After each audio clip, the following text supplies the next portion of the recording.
Welcome to Ficus arts. మీరు already తమ్నెయిల్ చూసే ఉంటారు కదా. ఇవాళ టాపిక్ వచ్చేసి అబద్ధం లేని రోజు. ఈ భూమి మీద ఎన్నో జీవరాశులు ఉన్నాయి. వాటిల్లో మనిషి కూడా ఒకడు. మనిషికి ఉదయం లేస్తే ఎన్నో అవసరాలు, ప్రతి అవసరానికి ఒక అబద్ధం. అలాంటి అబద్ధమే మనిషి జీవితంలో లేకపోతే ఒక్కసారి ఊహించుకోండి, మీరు ఉదయం నిద్ర లేచేసరికి మీ మైండ్లో ఒక చిన్న కెమికల్ రియాక్షన్ జరిగి సైకలాజికల్గా మీరు ఒక్క అబద్ధం కూడా చెప్పలేకపోతున్నారు.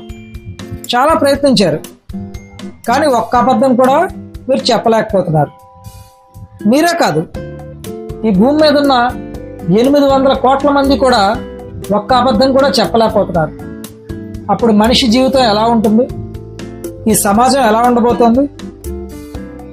ఒక్కసారి ఊహించుకోండి.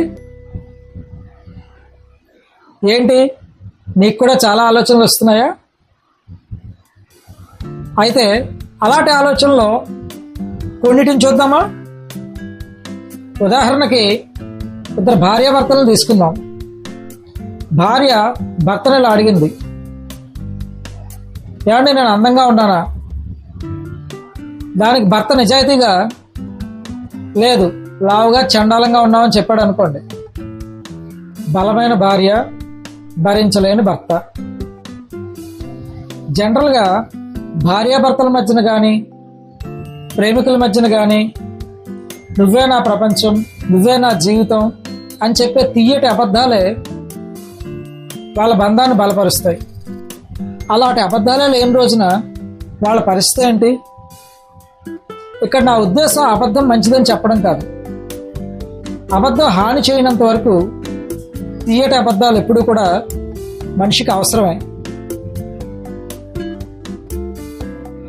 సరే, కాసేపు ఈ బంధాలు, రిలేషన్షిప్స్ గురించి పక్కన పెడదాం. ఇక పనిచేసే చోటు గురించి మాట్లాడదాం. ప్రతి ఆఫీస్లోని అబద్ధం అన్నది సహజం. నాకు తెలిసి అబద్ధం లేని ఆఫీస్ ఉండదు. ఎంప్లాయీస్ బాస్తోనో, బాస్ ఎంప్లాయీస్తోనో ఏదో ఒక సందర్భంలో అబద్ధం అన్నది ఆడుతూనే ఉంటారు. ఉదాహరణకు బాస్ ఎంప్లాయీని ఇలా అడుగుతున్నాడు, ఉదయాన్నే లేటుగా ఎందుకు వచ్చావు? దానికి సమాధానంగా ఎంప్లాయీ, నాకు రాత్రి నిద్ర పట్టలేదు, ఉదయం లేవాలనిపించలేదు, అందుకే లేటుగా వచ్చానని చెప్పాడు అనుకోండి. ఆ ఎంప్లాయీ పరిస్థితి ఏంటి? అప్పుడు మీకు బాస్లా కాకుండా మరుగుతున్న కుక్కలా కనిపిస్తాడు. సో అప్పుడు మీ బాస్ దగ్గర నుంచి మిమ్మల్ని మీరు కాపాడుకోవడానికి ఓ చిన్న అబద్ధం, బండి పంచర్ అయిందనో, బస్సు మిస్ అయిందనో, ఏదో ఒక చిన్న కారణం, ఆ క్షణం ఆ అబద్ధం మిమ్మల్ని కాపాడుతుంది. అయితే ఆ అబద్ధం హాని చేయనంత వరకు మిమ్మల్ని కాపాడుతున్నట్టే లెక్క. ఈ విషయంలో బాస్ ఏం తక్కువ కూడా కాదు. ఒకవేళ ఎంప్లాయీ శాలరీ ఎప్పుడు వస్తుంది సార్ అని అడిగాడు అనుకోండి బాస్ని, రేపు ఇస్తాను, ఎల్లుండి ఇస్తాను అనుకుని ఇలా ఏదో ఒక అబద్ధం చెప్తూనే ఉంటాడు.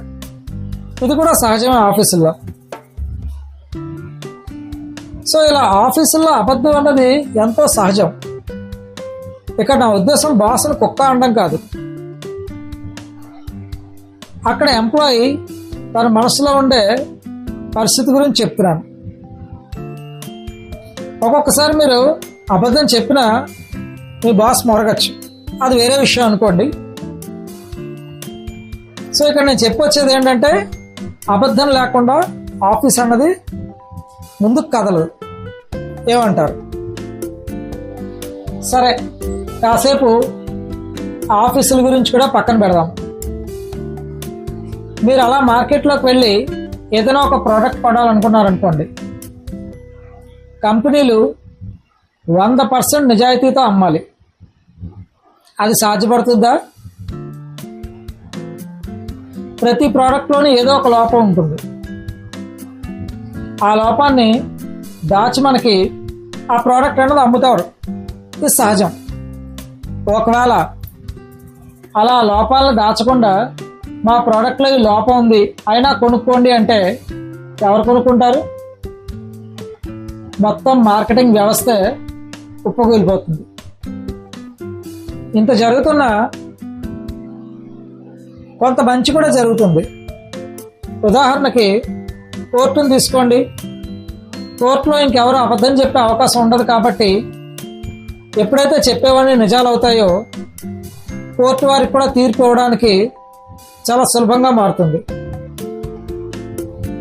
కోర్టు, పోలీస్ వ్యవస్థ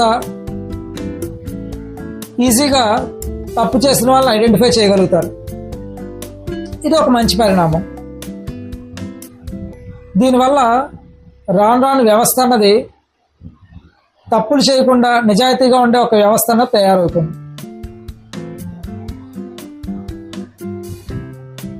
మొదట్లో ఇబ్బందిగా ఉన్న తర్వాత మనిషి జీవితం బాగుపడుతుంది. ఫైనల్గా నేను చెప్పాలనుకుంటుంది ఏంటంటే,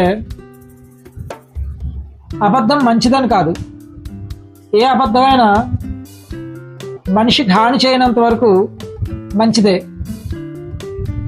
ఉదాహరణకి చిన్నప్పుడు అమ్మ చందమామను చూస్తూ అన్నం తినిపిస్తుంది. ఆ తీయటి అబద్ధంలో ఒక మంచి జరుగుతుంది. దానివల్ల ఎవరికి హాని జరగదు. సో అలాంటి తీయటి అబద్ధాలు అన్నవి మనిషి జీవితంలో చాలా ఇంపార్టెంట్. మనిషి జీవితం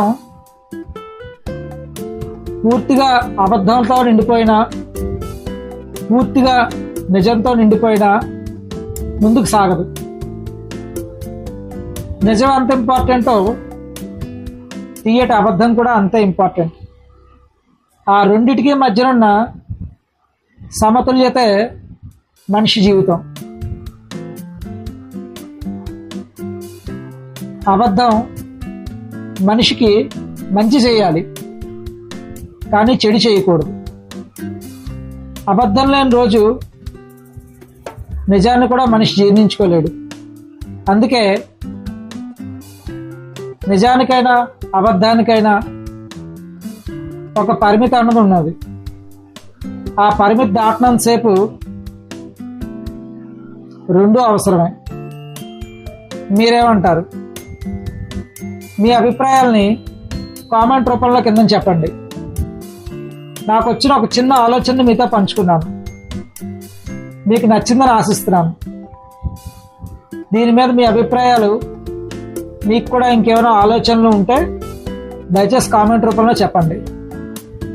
మళ్ళీ ఇంకో క్రేజీ థాట్తో మీ ముందుకు వస్తా. Signing off. Bye bye. Like, share and subscribe to Ficus Arts.